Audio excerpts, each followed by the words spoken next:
Pas besoin d'éteindre. Ok, merci beaucoup. Alors j'ai décidé de changer de talk en fait.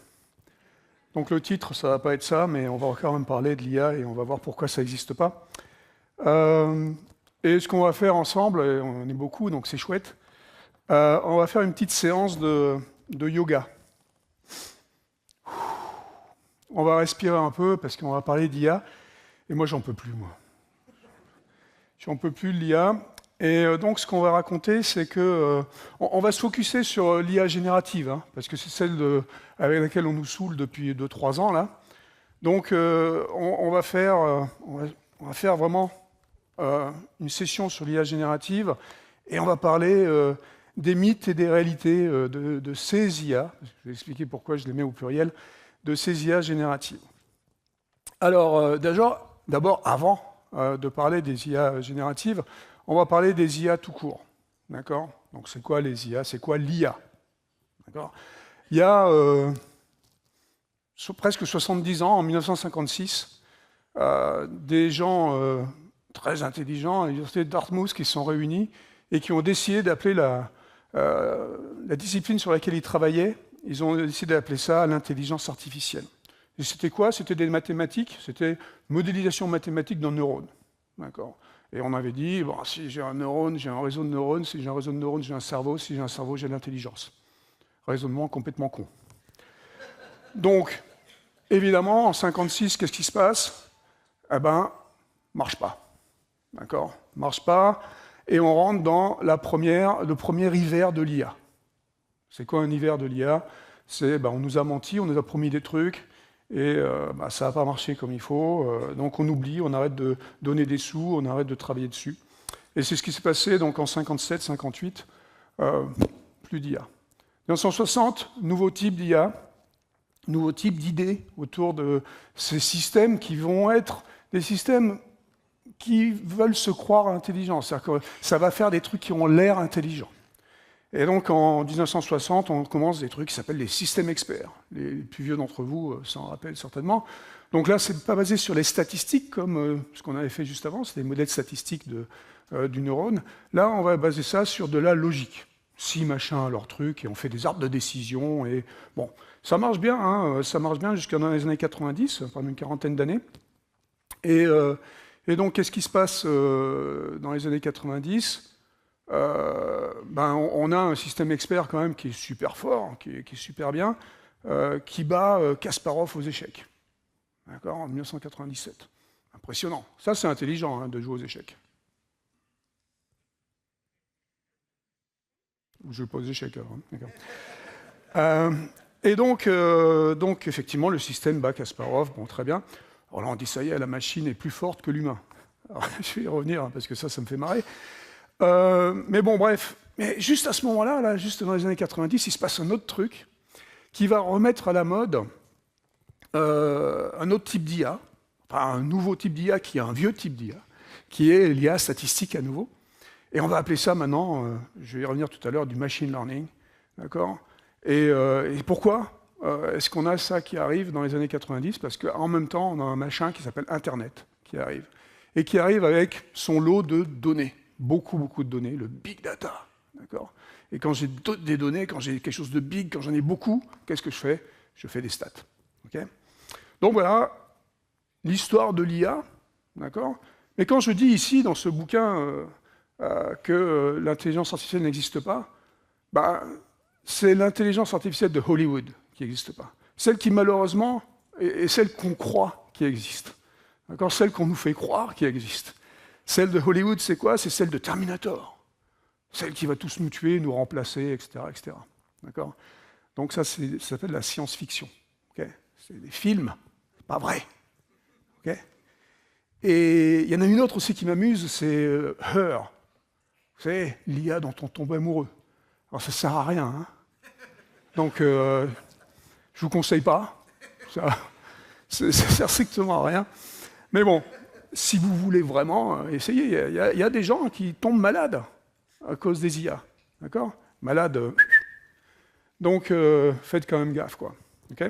Mais on va y revenir, hein, parce que je suis là, moi, pour vous dire la vérité. Donc, ces IA, en fait, elles n'existent pas. Cette IA générique, cette IA générale, celle dont on nous saoule aussi avec AGI, Artificial General Intelligence, d'accord? Celle que Elon Musk vous promet, celle que Sam Altman vous promet, ça n'existe pas. Okay? Et ça n'existera jamais. Alors, vous voyez, jamais comme dans jamais. Jamais. Bon, je vais vous le prouver un tout petit peu aujourd'hui. Et puis, après, vous pouvez me croire ou pas, mais on aura une session de questions-réponses à 10h30. Vous pourrez peut-être voir ce qu'on va pouvoir dire à ce moment-là. Bon, bref. Cette intelligence artificielle unique, générale, générique, elle n'existe pas. Et donc, moi, je vais parler des intelligences artificielles maintenant, je vais les mettre au pluriel. Mais si vraiment, vraiment, vraiment, vous me demandez de mettre quelque chose de singulier, je veux dire qu'une intelligence artificielle, c'est une boîte à outils. C'est une boîte à outils dans laquelle il y a des outils, donc des intelligences artificielles, dans laquelle donc, ces outils sont aussi différents qu'un marteau, qu'un tournevis, qu'une scie. Ces outils sont spécialisés, font des trucs très bien. Par définition même de l'outil, il fait quelque chose de mieux que moi. Le marteau va planter le clou mieux que moi. D'accord, hein, c'est pour ça qu'on a fait le marteau. Ça fait moins mal que le poing pour planter le clou. Et ce marteau, je peux l'utiliser à bon et à mauvais escient. Je peux l'utiliser pour planter le clou dans le mur, c'est fait pour ça, c'est super, ça marche bien. Je peux l'utiliser pour taper sur la tête du voisin. C'est pas bien. Enfin, comment je sais que c'est pas bien? Parce que j'ai essayé une fois, c'est pas bien. D'accord? Mais c'est surtout parce que collectivement, on a décidé que c'était pas bien, et on met des règles autour de l'utilisation de l'outil en disant taper sur la tête du voisin, c'est pas bien, et si tu le fais, tu vas en prison, si on t'attrape. Et donc, les outils d'intelligence artificielle, c'est pareil. L'intelligence artificielle n'est pas quelque chose qui va faire des trucs tout seul. Ok? C'est pas quelque chose qui va être comme ça, qui va partir et qui... Non, non, non. C'est comme un marteau. C'est moi qui tiens le manche. C'est moi qui décide. C'est moi qui l'a fait et c'est moi qui l'utilise. Je peux l'utiliser à bon ou à mauvais escient. Mais c'est mon choix. Les intelligences artificielles ne sont pas autre chose que des outils. Et d'ailleurs, ça me fait marrer. Donc, quand on dit « Oh là là, ça va être meilleur que nous », mais j'ai eu un scoop pour vous. C'est meilleur que nous, aujourd'hui, dans un domaine particulier. Une intelligence artificielle dans un domaine particulier est un outil qui est meilleur que moi. Sinon, ça ne me sert strictement à rien. Donc ces IA aujourd'hui qui sont déjà déployées depuis 70 ans, d'accord, chacune dans leur domaine, pour le domaine pour lequel elles ont été faites, elles sont meilleures que moi. Sinon, elles ne servent à rien. Okay? Donc, on se calme, on respire, d'accord? Les IA sont meilleures que moi dans les domaines particuliers où je veux bien les utiliser. Par contre, une IA générative, générale, générique, tout ce que vous voulez avec plein de G, ça n'existe pas et ça n'existera. C'est bien, c'est pas bon. 9h21, c'est pas encore, mais bon, on va y venir, j'espère. Donc, l'intelligence artificielle n'existe pas. On a la définition, très bien. On va se concentrer maintenant sur ces IA génératives, celles dont on nous parle depuis maintenant 2-3 ans, qui existent depuis 2018 à peu près, d'accord, et qui donc sont intéressantes, parce que tout le monde en parle et tout le monde les utilise. Et alors, il y a un autre truc qui m'emmerde, moi, c'est quand on me dit « c'est une révolution ». Alors nous, Français, on sait ce que c'est la révolution. Hein. C'est quand on coupe les têtes. J'ai jamais vu de tête roulée encore à cause de l'IA générative. Donc on va se calmer un tout petit peu encore une fois. Ce n'est pas une révolution. C'est une évolution. C'est une évolution de ces IA de ces IA statistiques dont je parlais juste avant, depuis les années 90. Celles qui sont basées donc sur Internet. D'accord ? On a commencé dans les années 90, on a faire ce qu'on a appelé du machine learning. D'accord ? Le machine learning, ben, la machine, on lui apprenait des trucs avec les données. D'accord ? Avec des données d'Internet, certaines données d'Internet. Après ça, on a eu le deep learning. Alors, deep learning, c'est encore mieux que le machine learning parce que c'est plus profond. D'accord ? Ça veut dire quoi en vrai ? Ça veut dire qu'il y a plus de données. il y a plus de capacité de calcul. Plus. On rentre dans une course. D'accord ? Et aujourd'hui, les IA génératives, bah, c'est encore plus. D'accord ? C'est plus de données, plus de capacité de calcul, GPU, machin, tout ça, tout ce que vous entendez là, les gros muscles, tout. Voilà, c'est ça. Okay ? Donc c'est une évolution. Et donc on est parti du machine learning. Le machine learning, c'était dans les années 90. Et un des premiers reconnaisseurs, une des premières IA qu'on ait faites, c'était un reconnaisseur de chats. Parce que c'est super intelligent de reconnaître les chats. D'accord ? Mais ce n'est pas la raison, en fait. La raison, c'est que je ne sais pas pourquoi, vous avez décidé sur Internet de poster des images de chats. D'accord ? Et donc, il y a plein de chats sur Internet. C'est la plus grosse base de données de chats du monde. Et c'est la plus grosse base de données de chats du monde à noter. Parce que non seulement vous postez le chat, mais en plus vous dites dessous, oh, c'est mon minou, c'est mon kitty, c'est mon chaton, gna gna gna. D'accord ? Et donc une base de données à noter, ben, c'est super, parce que je sais que l'image, c'est un chat. D'accord ? Et donc je vais pouvoir créer un modèle de chat grâce à ces images, et avec à peu près 100 000 images de chat, d'accord ? Je vais pouvoir créer un modèle de chat qui va reconnaître les chats à 98%. Yeah. Bravo. Alors c'est super, hein, c'est super, donc on est super content, là on est en 95, 96. Wow, l'intelligence artificielle, c'est super, ça me permet de reconnaître les chats. Et je le fais à 98%. Wow. Et moi, en 98, là, 99, j'ai une fille de 2 ans. Et je me dis, mais pour reconnaître les chats, il lui faut combien de chats à elle ?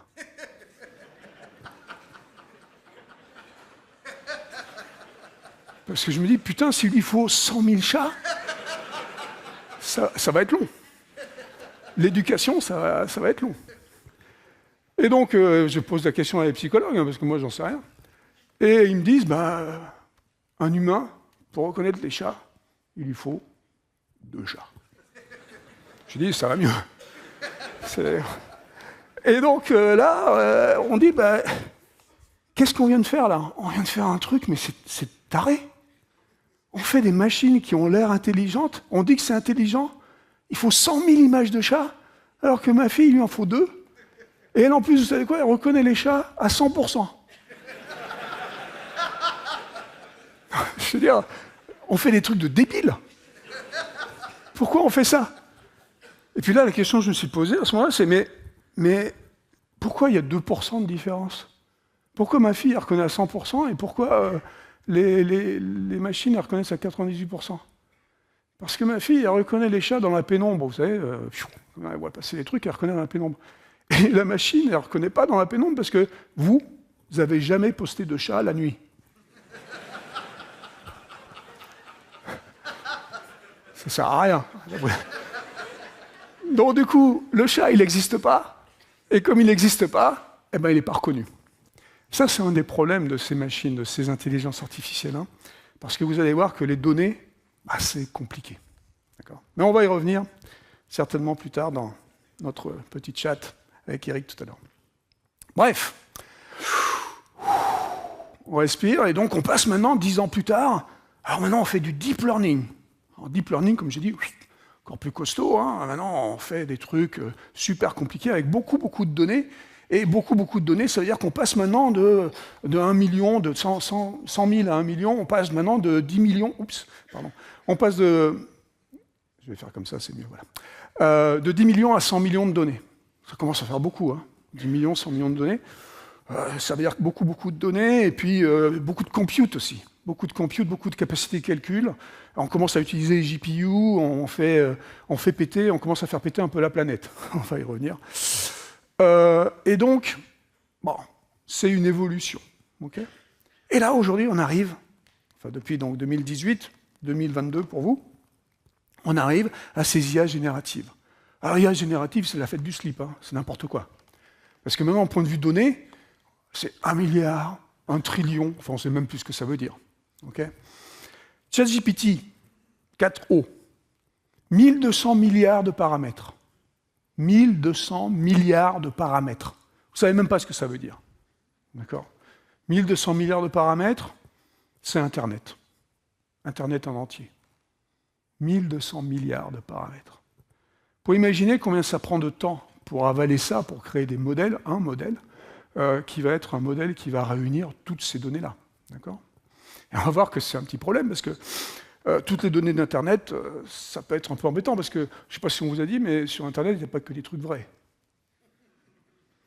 Donc du coup, le modèle, ça va être la réflexion de ce truc-là. Hein. Donc ça va être un problème, et on va y revenir. Mais tout ça pour dire, donc, c'est une évolution. Donc on se calme un tout petit peu, on arrête, nous on sait ce que c'est que la révolution, c'est pas ça. Mais c'est embêtant, parce que c'est une révolution. Il faudrait savoir. C'est la révolution du prompt. Ce fameux prompt, dont on a parlé tout à l'heure, qui nous permet tous, développeurs, pas développeurs, d'accéder à ces IA, de pouvoir les utiliser. Ce prompt, il est extraordinaire. Hein. Il nous permet d'utiliser ces IA juste avec du langage naturel, avec ce qu'on sait faire, juste en parlant, en tapant tout et n'importe quoi. Et donc, je peux demander à ces IA vraiment tout et n'importe quoi, surtout n'importe quoi. Et donc, là, vous avez vu les prompts pour réaliser ce que vous avez vu juste avant, là. Hein. Mais moi, je suis un peu plus simple, je demande juste, fais-moi une petite Mona Lisa avec une moustache, plus simple, et le truc, il va me faire une Mona Lisa avec les moustaches. Hein. Pas de problème, parce que ces IA sont là pour vous faire plaisir. Elles vont générer ce que vous voulez, okay, ce que vous demandez, à travers le prompt. Et ce prompt, c'est une vraie révolution, parce que ça va permettre l'accessibilité de ces IA, donc l'accessibilité de cette technologie, à tous.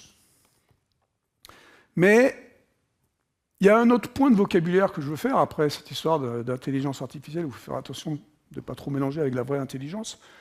L'autre point que je veux faire, c'est un point de vocabulaire sur les IA génératives. Souvent dans les médias, ou dans la rue, ou chez les développeurs, ou chez les gens qui utilisent ces trucs-là, j'entends souvent IA créative. Alors les gars, et les filles, il faut arrêter ça, hein, parce que ça m'énerve. Oui, il faut vous en foutre que je sois énervé, mais moi ça m'énerve quand même. Les mots ont un sens, on a appelé ça l'IA générative et pas créative. Alors j'en profite, ça sort dans 15 jours. L'IA génère ce que vous créez. Ce que vous avez vu en introduction, le film, il a été créé avec des prompts, par l'humain, par les humains, par les designers qui avaient le truc dans la tête et qui ont décidé de créer ce machin-là. Mais l'outil n'a fait que générer ce que eux ils ont tapé. Et des prompts, il n'y en a pas qu'un. Il y en a plein. Et ils ont refait. D'accord ? Pour pouvoir matcher ce qu'ils avaient dans leur tête, leur créativité, pour pouvoir faire en sorte que ça sorte quelque chose d'extraordinaire à travers l'outil qui est là pour générer. Okay ? Les IA n'inventent rien, les IA ne créent rien, les IA n'innovent en rien. Okay ? Ce sont nous qui avons la main sur le manche, et ce sont nous qui, à travers ce prompt, avons une opportunité de créer encore mieux qu'avant. Nous, développeurs, grâce à ces outils, on va pouvoir générer du code plus rapidement. D'accord ? On va pouvoir faire des choses qu'on a trop l'habitude de faire et qu'on n'a pas envie de faire, encore une fois, et juste dire, allez, fais-moi cette fonction pour écrire Hello World. OK ? Donc, on va utiliser l'outil exactement comme un designer, il y a 35 ans, aurait utilisé Photoshop. C'est pas autre chose que ça. Si vous ne l'utilisez pas, vous êtes dans la merde. Si je n'utilise pas Photoshop aujourd'hui en tant que designer, si je continue à faire mes trucs avec mon compas et mon crayon, je peux faire des trucs extraordinaires et puis des trucs qui sont assez faits exprès d'être avec le compas et le crayon, mais dans l'industrie, si je n'utilise pas Photoshop, je suis mort. Donc il faut que je connaisse l'outil, il faut que j'apprenne l'outil, il faut que je m'éduque sur l'outil. Mais ce n'est qu'un outil. qui ne crée rien. OK? On se calme. On ne va pas être remplacé. OK? On va tenir le manche et c'est nous qui décidons. On peut tout lâcher, si on veut. On peut tout lâcher. On peut décider de dire OK, trop compliqué pour moi, je lâche tout, je lance le marteau. Bah, bonne chance, les gars. D'accord? Ça s'appelle random. Et là, vous êtes dans la merde. Bon, bref. Tout ça pour dire qu'avec ces IA, donc non seulement moi, je crée des trucs, et ça va me générer plein de machins.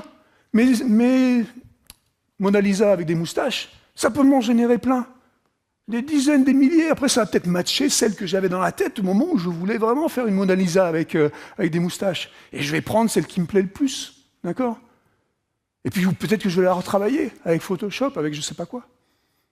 Mais c'est ça, la créativité. J'utilise l'outil pour générer ce que je crée. Bon, c'est moche, hein.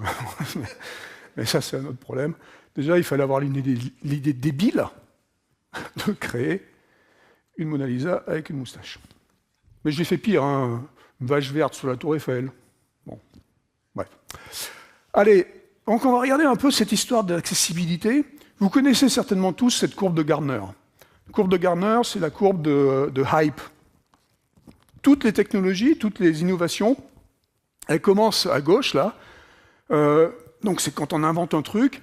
Alors des fois, il y a des innovations, des technologies qui ne passent jamais la courbe, hein, parce que c'est là, c'est bloqué, et on n'en fait rien. Alors il y a plein d'exemples. Hein, bon, je ne vais pas les donner parce que ça risque de faire du mal à des gens. Mais donc, les innovations, elles partent de la gauche, et puis des fois, elles font la courbe, alors on est excité, et puis après on est moins excité parce qu'on se rend compte que c'est de la merde, et puis après ça rebondit, et puis quand ça rebondit, ça veut dire que ça va être utilisé globalement dans l'industrie, et on va trouver des cas d'usage qui sont des cas d'usage de tous les jours, ou de la vie industrielle, etc.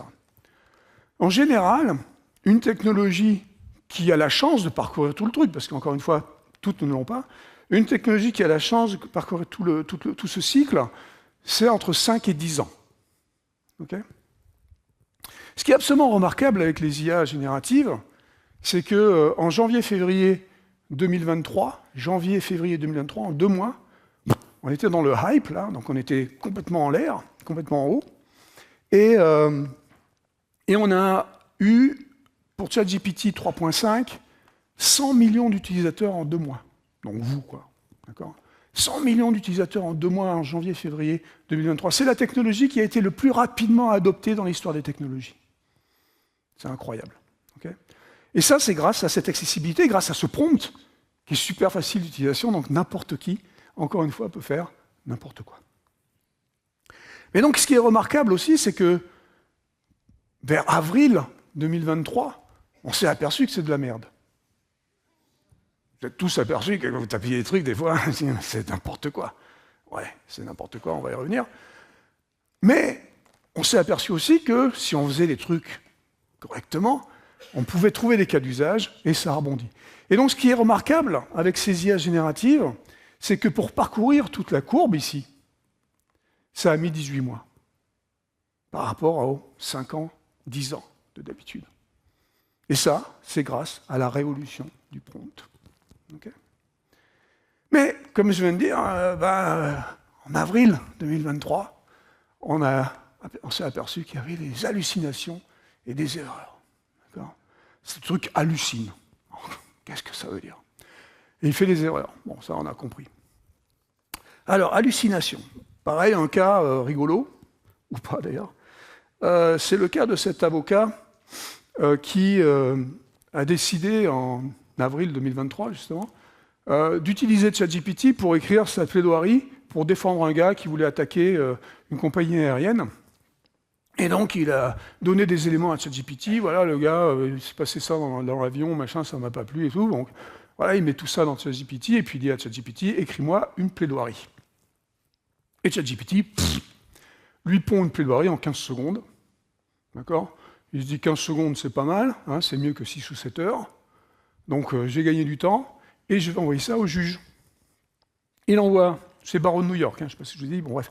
Il envoie ça au juge, et 2-3 jours plus tard, le juge lui envoie un petit message, lui dit « Bravo, c'est la meilleure plaidoirie que tu m'aies jamais envoyée. » L'avocat dit « Waouh, c'est chouette, j'ai gagné 6 heures de ma vie, c'est quand même sympa, quoi. Donc je vais maintenant gagner beaucoup d'argent en faisant pas grand-chose. » Et le juge continue, malheureusement, et dit « Bon, c'est vrai qu'elle est super, tes plaidoiries, mais il y a un seul petit problème.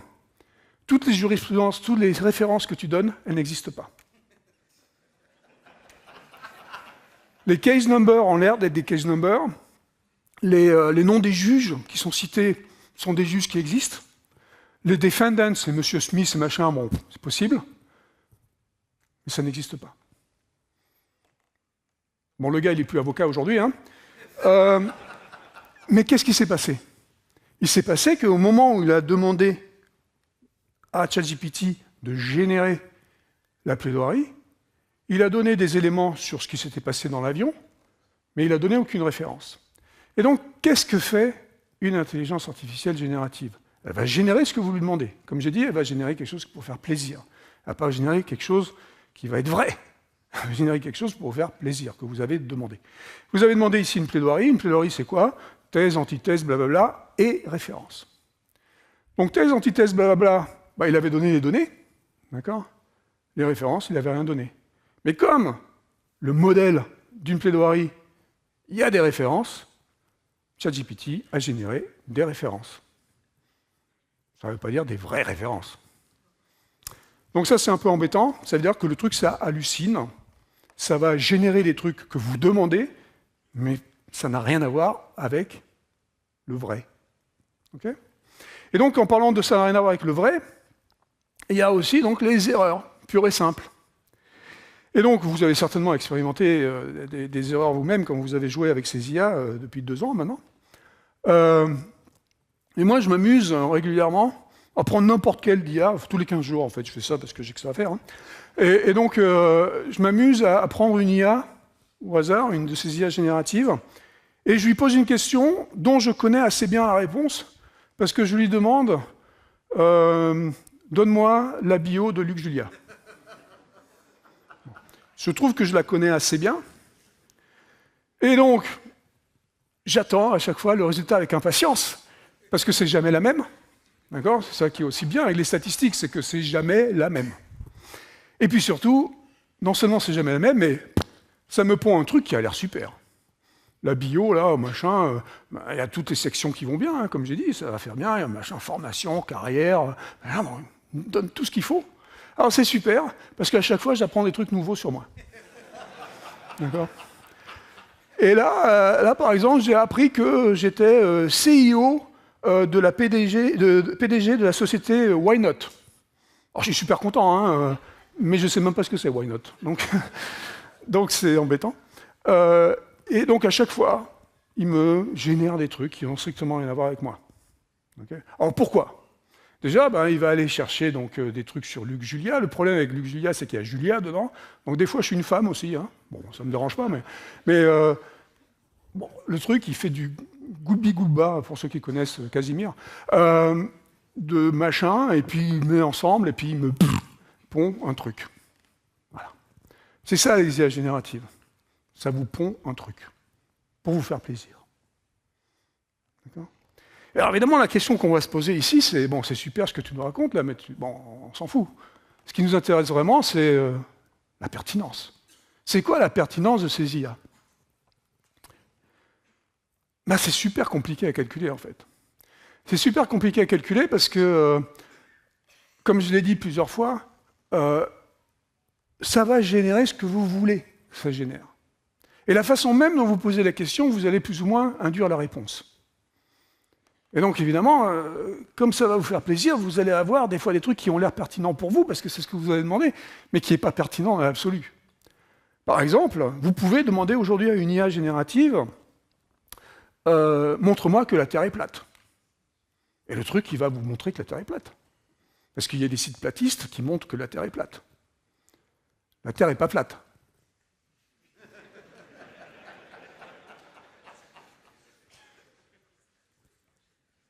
Il y en a qui doutent encore. Hein. Bref, est-ce que c'est pertinent de vous avoir dit que la Terre était plate? Si vous avez demandé que la Terre était plate, c'est pertinent. Est-ce que c'est vrai? C'est pas pertinent. Voilà. Donc, c'est embêtant de calculer ça. Mais on a trouvé certaines méthodes pour essayer de quantifier un tout petit peu.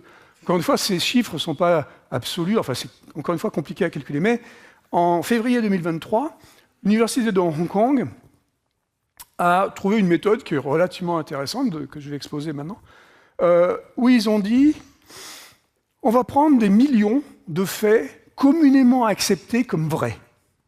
2 plus 2 égale 4. D'accord? C'est un fait vrai. Et je vais demander à l'IA, est-ce que 2 plus 2 égale 4 est vrai?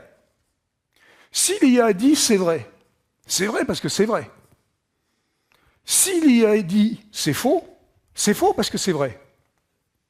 Suivez là, parce que peut-être un peu tôt, mais quand même, c'est pas si compliqué que ça. Hein, ça va aller? D'accord.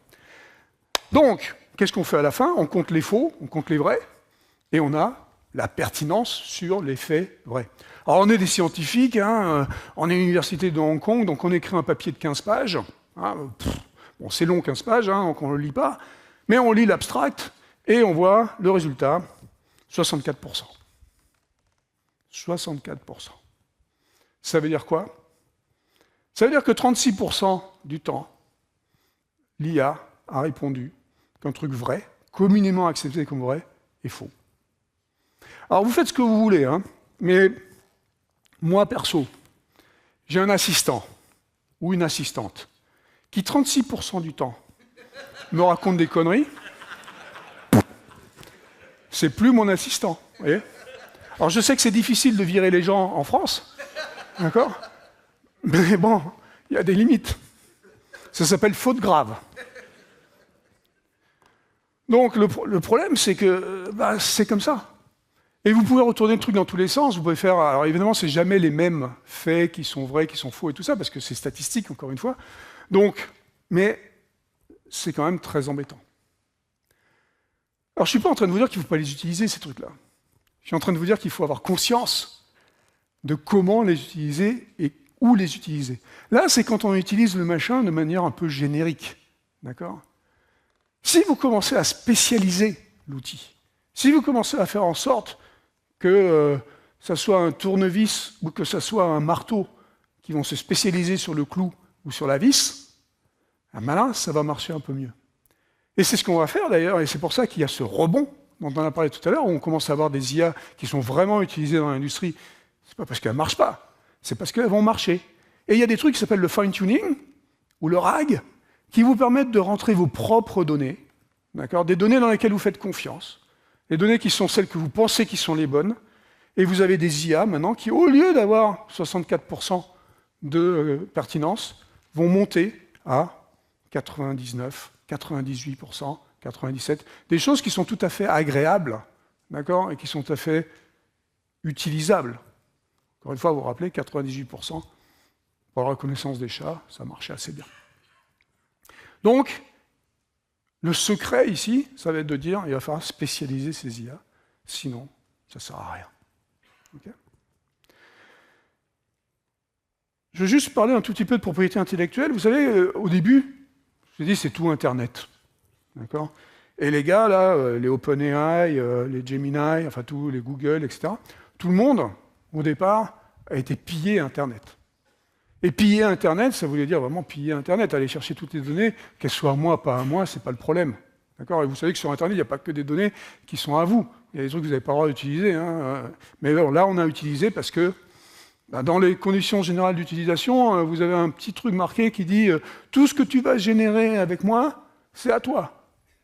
Et donc ça veut dire quoi? Ça veut dire que les ayants droit, cette fois il y en a, ils vont pouvoir venir vous attaquer, vous. Si vous utilisez le truc qui a été généré, qui ressemble un tout petit peu trop au machin de l'ayant droit. Okay, donc ça, c'est un peu embêtant. La réalité, c'est que vous n'avez pas assez d'argent pour qu'ils aillent vous voir, vous. D'accord ? Mais ils vont aller voir quand même les gens qui vont générer, qui vont créer ces IA. Et donc, du coup, il y a plein de procès qui ont lieu aujourd'hui aux États-Unis. Vous avez certainement entendu parler du New York Times qui attaque OpenAI, parce qu'OpenAI a pillé les articles du New York Times. Mais il y en a un autre qui m'amuse, c'est Stability AI. Vous connaissez certainement Stability AI, c'est ceux qui font donc générateur d'images. Et eux, ils ont pillé toutes les images de Getty Images.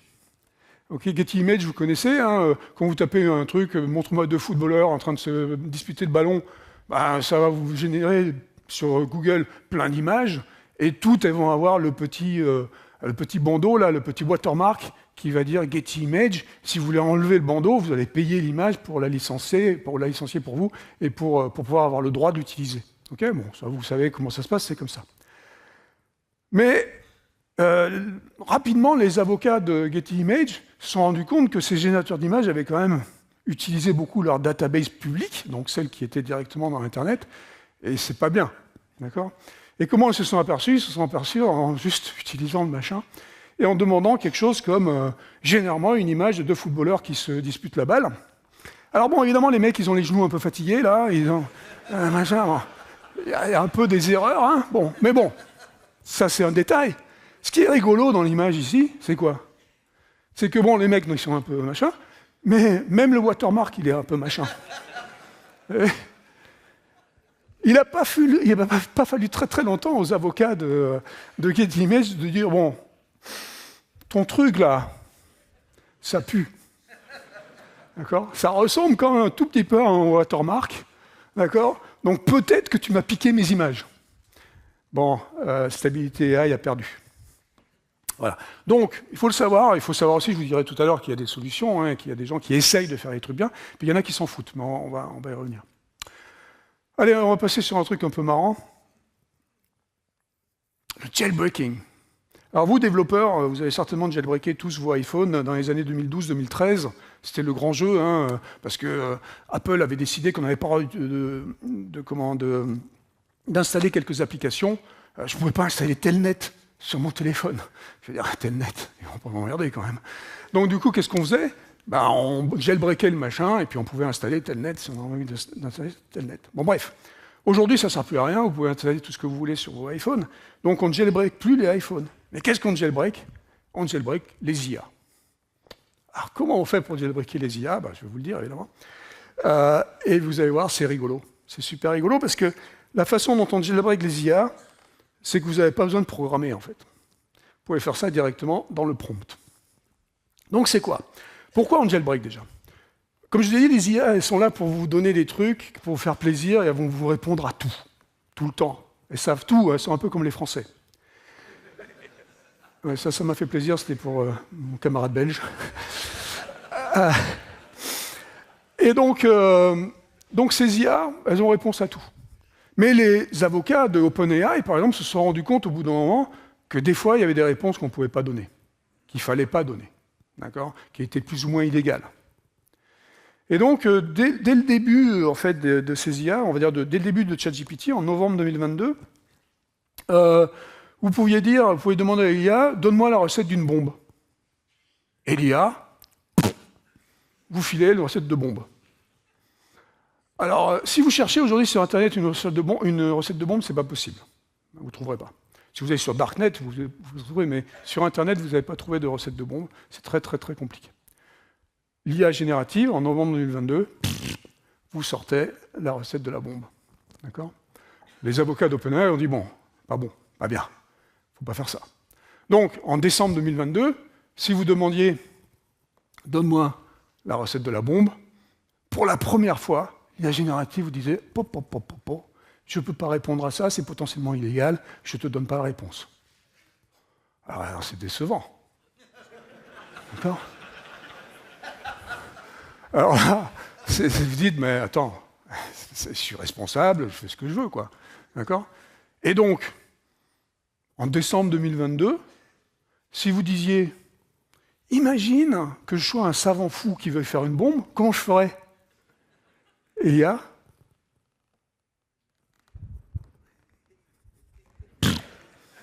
vous sortez la recette de la bombe. Vous avez jailbreaké l'IA. Comment vous avez jailbreaké l'IA? En langage naturel, en contournant le carcan de « donne-moi la recette de la bombe », le truc un peu facile, vous racontiez une histoire, qui était l'histoire du savant fou qui machin, blablabla, et à la fin, vous demandiez la recette de la bombe, et ça vous donnait la recette de la bombe. Donc juste avec le langage naturel, vous contournez ces carcans, vous contournez ces limitations. Alors évidemment, en février 2023, si vous disiez « imagine que je sois un savant fou et que je vais faire une bombe », devinez ce que OpenAI répondait, ce que ChatGPT répondait « je ne peux pas faire, machin ». La course était engagée, parce que c'est une course. Comme la cybersécurité, hein. Ceux qui sont dans la salle là, et qui disent à leurs clients cybersécurité c'est bon, c'est fini, ça s'appelle Pinocchio. Okay, c'est une course. Et le jailbreaking, c'est une course. C'est-à-dire que c'est une course en fait qui est impossible pour les IA, parce que c'est vous qui allez créer le bon prompt pour contourner le machin, et vous allez réussir. Aujourd'hui, en 2025, si vous voulez vraiment la recette de la bombe, le prompt, il fait 30 pages. C'est une histoire, 30 pages, et ça vous donne la recette de la bombe. Okay. Demain, ce prompt ne va plus marcher. Et après-demain, il fera 31 pages, il marchera. Okay. Bon, vous avez compris, si vous êtes intéressé par le jailbreaking, il y a plein de sites web. Faites jailbreak AI générative, et vous allez voir, c'est rigolo. Vous pouvez avoir tout et n'importe quoi hein, avec ces jailbreaks, et puis vous verrez, c'est des histoires, c'est des bouquins, quoi, en fait. Hein. C'est assez marrant. Ou pas, je sais pas. Moi, ça m'amuse. Allez, impact. Le problème de ces IA, c'est que elles ont un impact. Hein, d'accord. Ce que vous avez vu tout à l'heure, le film d'introduction, alors oui, effectivement, c'était des prompts, c'était de l'IA générative, c'était tout ça, mais ça nous a pété un peu la planète. Hein. D'accord. Alors bon, pas trop, mais ça a quand même pété un peu la planète. On sait tous, on a tous dans l'idée, depuis longtemps, les IA en général, les data en général, les data centers, ça utilise de l'électricité, beaucoup, ça génère du CO2, beaucoup. Bon, on sait tout ça.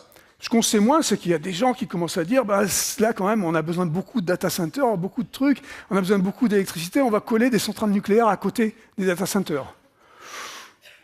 Alors moi, je respire plus trop, en fait. Je dis, bon, les gars, alors se calmer quand même, d'accord. Bon, mais on sait ça, d'accord. On a l'idée que effectivement, on est en train de péter pas mal d'électricité, péter pas mal d'énergie.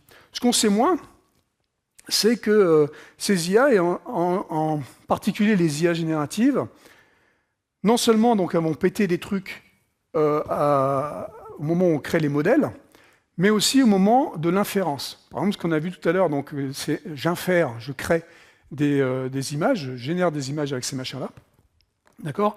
Et donc, à l'inférence, les IA génératives utilisent de l'énergie, utilisent des ressources. Ce qui n'était pas le cas, ou peu le cas, des IA précédentes, machine learning ou deep learning. Donc ça veut dire quoi? Ça veut dire qu'au moment où vous faites une requête, ChatGPT ou autre, en fait, vous avez pété quelque chose. Ce qui était moins le cas avec Google et tout ça, c'est de l'ordre de 1 pour 1000, c'est difficile à calculer aussi, mais bon, c'est quand même, ça fait quelque chose. Et si vous demandez à des gens qui utilisent ces IA, qui font ces IA, ce que ça coûte, ça coûte en plus de l'énergie électrique, ça coûte en eau. Et une vingtaine de requêtes ChatGPT, c'est 1,5 litre de flotte. Il y a des millions de requêtes qui sont faites par jour, des millions de litres de flotte. Alors nous, en France, on s'en fout, on en a, il pleut, hein, mais la flotte, c'est un truc un peu compliqué. Et vous pouvez me dire, ouais, mais il n'y a qu'à aller voir l'océan, mais en fait, on ne peut pas refroidir les data centers avec l'eau salée, donc ça ne marche pas. Bref, il y a ça, et puis évidemment, au niveau de la construction du modèle lui-même, on pète aussi beaucoup d'eau. On ne s'en rend pas compte, mais c'est l'équivalent de ville entière, de consommation de ville entière. Okay. Donc il faut avoir ça en tête quand on utilise ces IA, parce que c'est une balance, hein. Je peux, ou je dois, ou pas utiliser. On va parler de solutions rapidement. Vous parlez de IP tout à l'heure. Un des premiers à avoir eu conscience qu'il fallait faire attention avec ce qu'on allait utiliser pour créer les modèles, c'est Firefly. Firefly, c'est le module de génération d'images dans Adobe Photoshop. Ils ont été les premiers donc, à dire toutes les images que j'utilise pour créer mon modèle, elles sont à moi ou je les ai licenciées. Donc vous avez le droit, soyez confiants, ce que vous allez générer, ça va être quelque chose que vous avez le droit de générer. Et pour justifier ça, ils ont dit, si toutefois on vous attaque avec une image que vous avez générée avec mon outil, je paye les frais de justice. Alors s'ils sont capables de dire ça, c'est qu'ils sont assez confiants, si vous voulez, que ça va marcher. Alors non, il y en a qui, de plus en plus maintenant, on voit OpenAI qui est en train de payer le contenu du Monde, par exemple, et de certains journaux, d'accord. Donc ils ont conscience. Alors ils ont pratiquement tous conscience, sauf un, Elon Musk, d'accord. Mon gros pote Elon Musk, qui lui, avec Grok, n'en a strictement rien à foutre, d'accord. Plus c'est complotiste, plus c'est gras, plus c'est gros, mieux c'est. Il faut dire qu'il est basé sur les meilleurs databases du monde, hein, Twitter. Bon bref, donc, allez, j'ai plus le temps, là, j'ai dépassé déjà, je vais me faire engueuler. Bon, j'ai fini de toute façon. En fait, oui, ces IA, en fait, ce qu'il faut comprendre, c'est que ils ont conscience qu'ils génèrent de la merde. D'accord. Et donc, ce qu'ils font, c'est qu'ils vont watermarker leurs résultats pour ne pas l'utiliser dans la prochaine IA. Parce qu'évidemment, la pertinence va descendre si toutefois on remet de la merde dans le truc. Donc ils watermarkent leurs IA pour dire, bah, ce truc-là, tu ne l'utilises pas parce que c'est moi qui l'ai fait. Bon, et après, il y a des choses qu'il faut regarder, qu'il faut vraiment faire. Donc, comme j'ai dit tout à l'heure, le fine-tuning, le RAG, c'est vraiment ce qu'il faut faire pour faire en sorte d'avoir des IA qui vont être des IA qu'on peut vraiment utiliser. Elles ont un avantage, c'est que je vais pouvoir faire de plus en plus, il y a de plus en plus de modèles qui sont des modèles open source, hein, que je vais pouvoir utiliser. Donc ça, c'est super. Je peux jouer en bas, je n'ai pas besoin de tout faire en haut dans le cloud pour faire péter la planète. Je peux faire des trucs en local. Les modèles sont plus ou moins gros. Il y en a plein. Hein. Vous allez sur Uniface, il y a des dizaines et des dizaines de modèles maintenant. Hein. Ils ont un avantage, c'est qu'ils sont plus frugaux du coup aussi. D'accord, ces modèles, on peut créer quelque chose qui va être plus petit. Quand c'est plus spécialisé, c'est plus petit. Donc plus spécialisé, c'est très bien. Et il va y avoir certainement d'autres types d'IA qui vont arriver bientôt. Hein. Donc là, je vous ai parlé de 5 ou 6 types d'IA depuis 1956, mais il y en a d'autres qui vont arriver. La réalité aujourd'hui, c'est que les IA, les IA génératives, telles qu'on les connaît, ces grosses IA avec les gros modèles, ce que veut toujours faire Altman et Musk, la vérité, c'est que c'est mort, ça. Ce qui n'est pas mort, par contre, c'est l'utilisation de ces mêmes techniques pour faire des trucs donc, plus spécialisés dans des silos, dans des verticales particulières. D'accord ? Moi, il y a une IA dont je rêve et qui va arriver un de ces jours. Hein. Alors, il y aura les IA qui vont raisonner, des trucs qui vont, entre guillemets, raisonner, qui arrivent aussi. Il y a plein de gens qui travaillent sur la prochaine génération. Il y en a une, moi, qui m'intéresserait beaucoup. C'est ce que j'appelle l'IA hybride. Donc, faire l'hybridation, ça veut dire quoi? Ça veut dire utiliser tout ce qu'on a fait avant, d'accord, et hybrider surtout avec la logique. C'est-à-dire qu'on a oublié complètement les systèmes experts aujourd'hui, alors qu'ils utilisaient zéro électricité. Ils utilisaient juste du cerveau pour créer les arbres de décision. D'accord ? Et je rêve un jour qu'on ait des IA qui soient hybrides entre la logique et les statistiques. Le problème, c'est qu'en mathématiques, les logiciens et les statisticiens se foutent sur la gueule, donc c'est compliqué. Messieurs, dames, merci beaucoup.